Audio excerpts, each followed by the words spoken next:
My life split into two distinct chapters on a rainy Tuesday in October.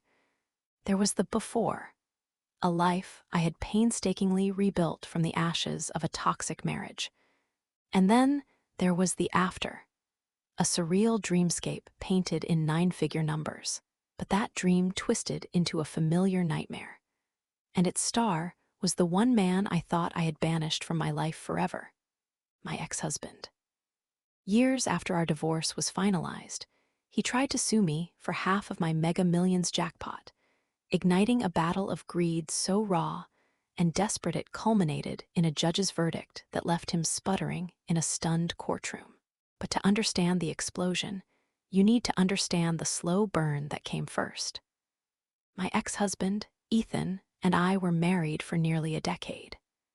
In retrospect, our love story was less a romance and more a long-term business arrangement where I was the sole investor and he was the CEO of spending.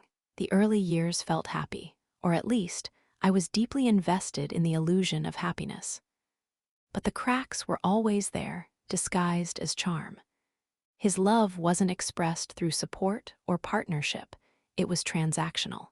My salary, earned through grueling 60-hour weeks at a top architectural firm, was his personal slush fund. While I was drafting blueprints and managing construction projects to build our future, he was building a collection of vintage guitars and planning networking, ski trips to Aspen. Our fights were a repeating loop of futility. I would lay out the bank statements on our polished granite island, the numbers glowing red, a testament to our spiraling debt. I'd point to the lease payments for the new BMW he needed for his image, or the charges from a high-stakes poker night in Las Vegas. He would counter with accusations, his voice laced with theatrical injury. "You're trying to suffocate me, Amelia," he'd say, mastering the look of a wounded artist. "Don't you want me to be happy? Don't you believe in my potential?" It was a masterful performance of manipulation, and for too long, it worked. I'd retreat, take on another freelance project, and work myself to the bone. I wasn't his wife, I was his patron. My love had been withdrawn, transaction by transaction, leaving behind only the cold, hard currency of resentment. The day I finally served him with divorce papers was the day I chose my own survival. The divorce was as ugly as you'd imagine. He fought for every asset, claiming his emotional labor and support of my demanding career, entitled him to half of everything I had ever earned. In the end, I paid him a significant settlement, a sum that felt more like a ransom, just to buy my freedom. The moment my lawyer confirmed the final wire transfer, I walked out of her downtown Chicago office and into the crisp autumn air. I took a breath so deep it felt like my lungs were expanding for the first time in years. It was the breath of a woman who was finally, blessedly, free. The following years were a quiet renaissance. I sold the cavernous house in the suburbs we had shared, the one he called our trophy, and moved into a chic, manageable condo overlooking the lake. I methodically paid down the debts he had accrued in my name, rebuilt my savings, and rediscovered the simple joy of a life lived on my own terms. I reconnected with old friends, took up pottery, and spent my weekends hiking the trails at Starved Rock State Park. Life was calm. It was mine. It was everything my marriage hadn't been. Then came the Tuesday that detonated my quiet world. I was driving home from a late-night meeting, tired and rain-soaked, and pulled into a corner gas station for a coffee. The Mega Millions jackpot had swelled to a headline-grabbing, astronomical figure. I never, ever played the lottery. It felt like a tax on people who were bad at math. But that night, as I waited for my coffee, something made me turn to the cashier. "Give me one quick pick, please," I said, the words feeling foreign in my mouth. I tossed the slip of paper onto the passenger seat and didn't give it another thought. Later that evening, while tidying up my car before heading inside, I found the ticket wedged between the seat and the center console. On a whim, I pulled up the winning numbers on my phone. My heart gave a little thump. The first number matched. Okay, a free ticket maybe. Then the second matched. My pulse quickened. The third, the fourth. My hands started to feel unsteady. The fifth number, a perfect match. I felt a dizzying wave of disbelief. My eyes darted to the final, golden mega ball number. It matched. I sat there in the driver's seat of my sensible sedan, the only light coming from the sterile glow of the parking garage. I stared at the screen of my phone, then at the flimsy piece of paper in my hand. Back and forth. It was impossible. This was the kind of thing that happened in movies, to characters you read about online. But the numbers were undeniable. In the span of a few seconds, I had gone from being a financially comfortable architect to a woman whose net worth was so immense it felt like a clerical error. My first thought wasn't of champagne or celebration. It was of defense. Ethan had been an expensive education in financial vulnerability. The very next morning, my first calls weren't to family. They were to the best financial law firm in the state. I assembled a team, a shrewd financial attorney, an estate planning expert, and a wealth manager who specialized in sudden wealth events. I became their most diligent student. We established a blind trust to claim the prize, keeping my name out of the public domain. I didn't quit my job. I didn't trade my Honda for a Bentley. On the surface, my life remained unchanged. I was determined not to become a statistic, another lottery winner's cautionary tale. But secrets in a city that can sometimes feel like a small town have a way of seeping out. Despite all the legal firewalls, the whispers began. A paralegal at the law firm tells her cousin, a private banker mentions an anonymous new client, and soon the dots connect. My phone, once a peaceful device, began to buzz incessantly. I heard from a sorority sister I hadn't spoken to since graduation, who suddenly wanted to reconnect, and, by the way, needed an angel investor for her artisanal dog biscuit company. I received long, rambling emails from distant relatives detailing their hardships. I deflected them all with polite, firm resolve. Then, one evening, a name flashed on my screen that made my stomach clench. Ethan. A wave of cold dread washed over me. I silenced the call, but he immediately called back. My heart pounding, I answered, steeling myself. His voice was a syrupy concoction of feigned warmth and nostalgia. Amelia? Wow, it's been forever. I heard the news, I'm so incredibly happy for you. He laid it on thick, waxing poetic about how he always knew I was destined for greatness. He reminisced about our early days, conveniently airbrushing the screaming fights and his reckless spending from the picture. He even had the audacity to murmur, "You know, I've been thinking about us a lot. I really miss what we had."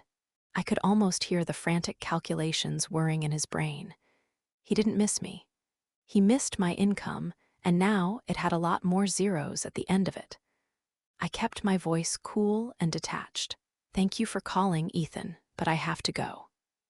I gave him no opening, no hint of warmth. I hung up the phone, a deep sense of foreboding settling over me. That, I prayed, would be the end of it. I was so terribly wrong. 2 weeks later, a legal courier handed me a thick manila envelope. Inside was a summons. Ethan was suing me for 50% of my lottery winnings. I sank onto my sofa, reading the legalese with a mixture of ice-cold shock and white-hot fury. His legal argument was so audacious it bordered on performance art. His lawyer contended that, because I had, on a handful of occasions during our 10-year marriage, bought a lottery ticket, my recent win was the culmination of a marital endeavor. They were arguing that my single, random, $1 purchase was the direct result of a habit formed when we were together. And therefore, he was entitled to the proceeds. It was a breathtakingly cynical cash grab.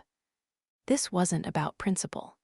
It was about an entitled man seeing a jackpot and deciding it belonged to him despite being a ghost from my past. The legal framework we had so carefully and expensively constructed during our divorce meant nothing to him. He was trying to tear a hole in reality and reach back in time to claim a life he hadn't built and a prize he hadn't earned. My lawyer, a brilliant, sharp-witted woman named Ms. Chen, was almost amused. "Amelia, this is what we call a nuisance suit," she said, her voice calm and reassuring. "He has absolutely no legal standing. Winnings acquired years after a divorce is finalized are separate property. Full stop. The law is crystal clear, but he's betting you'll pay him to go away. We're not going to do that." The process was a form of psychological torture. Ethan launched a PR campaign against me among our old social circle. He spun a tale of the brilliant, struggling entrepreneur abandoned by his cold, career-obsessed ex-wife. In his narrative, he was the supportive house husband who had sacrificed his own ambitions for my career, only to be cast aside and left in poverty, while I swam in unearned riches. He conveniently forgot that I had paid for his 2 failed startups and covered his living expenses for a decade. He was painting a masterpiece of victimhood, and he was the star. The day of the hearing felt like walking onto a film set. Ethan arrived in a somber gray suit that looked a size too big, a deliberate choice to make him seem diminished. His hair was perfectly styled to look slightly unkempt. He had perfected an expression of noble suffering. When his lawyer called him to the stand, the show began. He spoke in a soft, wavering voice about the dreams we once shared. He talked about how he always saw us as a team, and that my win felt like our win. He dabbed at his eyes with a handkerchief as he described his purported financial struggles since our divorce, neglecting to mention the 6-figure settlement I had paid him or the assets he'd received. I sat at my table, my posture rigid, my expression a mask of neutrality. A storm of anger raged inside me, but I funneled it into a focused, icy calm. Ms. Chen was a surgeon, methodically dismantling his entire case. She presented the divorce decree, with its ironclad clause about future earnings and assets being separate property. She established a clear timeline, showing the date of the lottery purchase was more than 3 years after the judge's gavel had fallen on our marriage. Then she delivered the final blow. Ms. Chen presented a thick binder to the judge. "Your Honor," she said, her voice ringing with clarity, "Mr. Hayes has presented himself as a supportive partner who has since fallen on hard times. His financial behavior during the marriage tells a very different story." She projected a series of documents onto the large screen in the courtroom. Bank statements, credit card bills, lease agreements. The room was utterly silent as a parade of Ethan's extravagances scrolled by. A $40,000 charge for a collection of antique watches, first-class airfare for a boys' trip to Monaco, receipts from Michelin-starred restaurants where he'd entertained his investors. Ms. Chen read a few of the more egregious charges aloud. Ethan's face drained of all color. He started to stammer an objection, his voice losing its carefully practiced vulnerability and cracking with panic. That's not relevant. That was our money." "Precisely, Mr. Hayes," Ms. Chen replied smoothly, not taking her eyes off the judge. "It was Ms. Evans's money. Money she earned, which you spent at a rate that drove the marriage into considerable debt. This is not the portfolio of a supportive partner. It's the portfolio of a dependent." The judge, a formidable woman with sharp eyes who had been observing the proceedings with an unnerving stillness, finally looked directly at Ethan. She held his gaze for a long, silent moment. Under her scrutiny, his entire performance collapsed. The mask of the wronged victim disintegrated, revealing the raw entitlement beneath. She saw right through him. After a brief recess, she returned and delivered her ruling. She cited the unambiguous nature of post-dissolution assets. "Mr. Hayes," she said, her voice firm and devoid of sympathy. "Your claim is not only without merit, it is frankly insulting to the court. This case is dismissed with prejudice." The word dismissed hung in the air for a second before Ethan's composure completely shattered. It wasn't a quiet cry of disappointment. It was an explosion of pure rage. "No, you can't be serious," he yelled, shooting to his feet so fast his chair scraped loudly against the floor. "She has hundreds of millions of dollars. I have nothing. She owes me.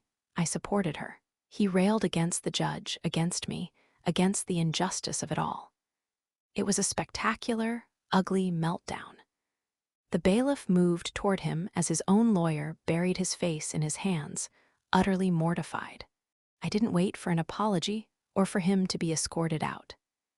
Ms. Chen and I calmly gathered our papers and walked toward the exit.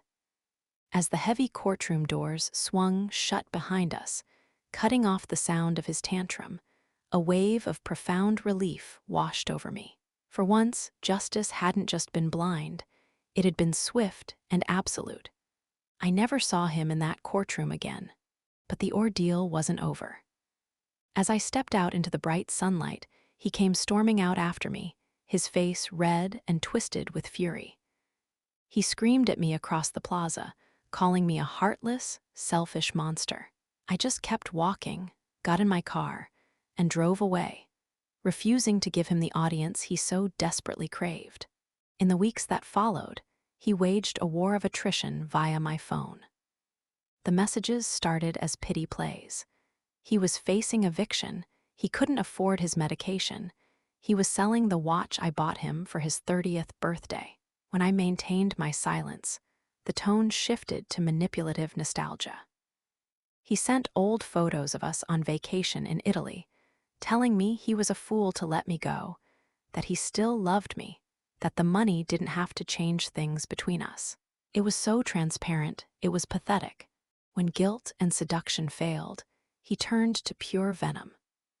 He started a rumor campaign, telling anyone who would listen that I had a hidden gambling problem, that I'd been unfaithful during our marriage, that I had hidden assets during the divorce. The lies were exhausting, and while my real friends knew the truth, the constant need to defend myself was isolating. Just when I thought he had finally exhausted his arsenal, Ms. Chen called. "Amelia," she sighed, "he's filed an appeal." I was stunned by the sheer vindictiveness of it. It was legal harassment, plain and simple. She assured me it was baseless. A final, desperate attempt to wear me down until I offered him a settlement. The appeal hearing was mercifully brief. Ethan looked haggard and wild-eyed. The appellate panel took less than 15 minutes to uphold the original ruling, sternly warning his lawyer about the sanctions for filing frivolous litigation. That was the final, definitive end. He stormed out of the courthouse without a word. And then, finally, there was silence. The calls stopped. The texts ended. I heard through a mutual acquaintance that he had packed up and moved to Florida, presumably to find a new patron in a warmer climate. I didn't care where he went, as long as it wasn't in my world. With the shadow of Ethan finally gone, I truly began to live. I used my winnings to establish a charitable foundation for aspiring female architects from underprivileged backgrounds. I kept my job because I love what I do. And eventually, I met someone. His name is Daniel. He's a history professor with a kind smile and a laugh that makes my whole body feel warm. He loves me for my terrible puns and my passion for brutalist architecture, and he couldn't care less about the number in my trust fund statement. Our life is quiet, joyful, and real. Looking back, that lottery ticket was a catalyst. It didn't change me, and it didn't change Ethan. It simply threw a blinding spotlight on who we already were. For him, it revealed a cavern of greed and entitlement so deep it was bottomless. For me, it gave me the ultimate freedom. The freedom from my past and the freedom to build a future on a foundation of respect and genuine love. He tried to take what he never earned, and he was left with nothing but his own bitterness. And me, I walked away with everything that actually matters.